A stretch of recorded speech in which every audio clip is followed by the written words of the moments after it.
Okay, so here's the project instructions. So the user has to provide the number of phones, the data plan that's chosen, and any extra data used during the month. Okay? So there's three pieces of information they have to provide. And you'll see down here, you enter the number of phones. This is just an example. In this example, I've entered 4, but you can enter a different number. They have to pick the available data plan. In this case, the user picked plan 5. And how many extra gigabytes of data did you use? So the user's entering a number like this, 2.3. Okay, so um, at some point you're going to know what the extra number of gigabytes is. And I'm going to give you an example here. Now, I've showed you here what the calculation needs to look like. And I've showed you how to use the ceiling function. That doesn't mean you should just like take this code and pop it into your program. So let's talk about this. You know, the user's going to at some point enter the extra gigabytes of data used. And as you can see, it's got a decimal point in it from the instructions, so it needs to be a double. Okay. All right, now, once you have that information,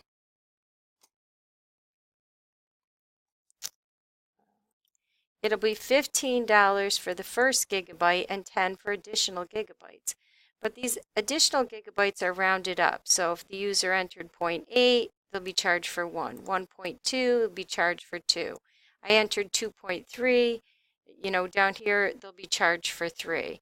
So this is where you need to use the ceiling function. And this will round up a decimal value to the next integer.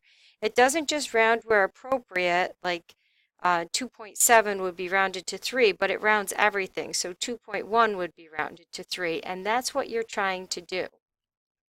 Again, this is located in the CMath library. So you have to find out what the extra gigabyte, you know, what is the extra number of gigabytes. Now, this could be a double, probably could be an int, because you're going to round up. Then you take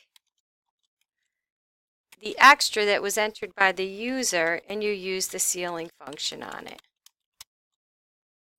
Okay, now I'm just going to display it here so you can see what it looks like.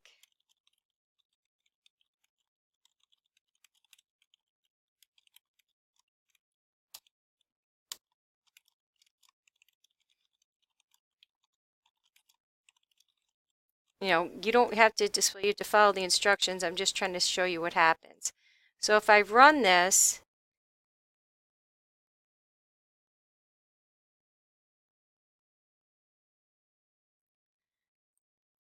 and I put 2.3, it'll tell me the extra is 3.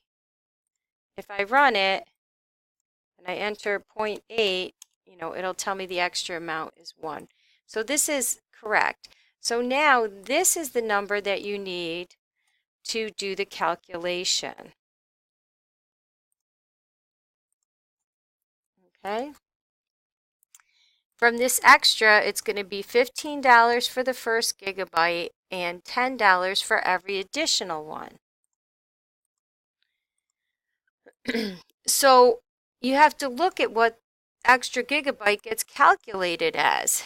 If it's equal to 1, the charge is $10. That's easy. Else, right, it's a different choice. You have to take the $10 plus you have to add in from the extra gigabyte minus 1, right? So let's say, and this is just in a comment, let's say extra gigabyte is 3. Okay, the user entered 2.3. Then you need $10 for the first plus, and this is just based on the data here. So, I'm sorry, $15 for the first and $10 for the additional. So it's $15 for the first plus $10 for every additional gigabyte. So if extra gigabyte is 3, it should be 15 plus 10 times 2. If extra gigabyte is 1, it should just be $15. So if the extra gigabyte is 1, you need something to hold this in, like a variable, like the extra charge, you could call it, right? Is going to equal 15 if extra gigabyte is 1, then the extra charge will be 15. This is kind of how you have to work through an algorithm. Else, the extra charge is 15 plus 10 times, and it's not 10 times the extra gigabyte, that's 3, but it would be 10 times 2. So it's the extra gigabyte minus 1. I think that should be enough help for everybody there to understand how to do that. So again, when I've assigned similar projects, I start to see this code just plopped right in there, but it's not. You need to think about it. This is showing you an example, right? This is showing you another example of how to really work through the math behind that, okay? And let me just go back here, right? The output should be nicely lined up. You should have a heading on it. The prompts to the user should be all clear, right? Make sure your project contains documentation, decision statements. You are required to use constants. And your program should run with different data to see how it works correctly.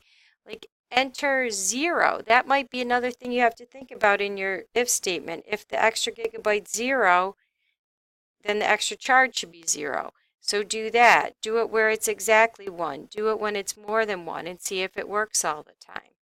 All right. Also, if they don't enter a valid plan, they should get an error message.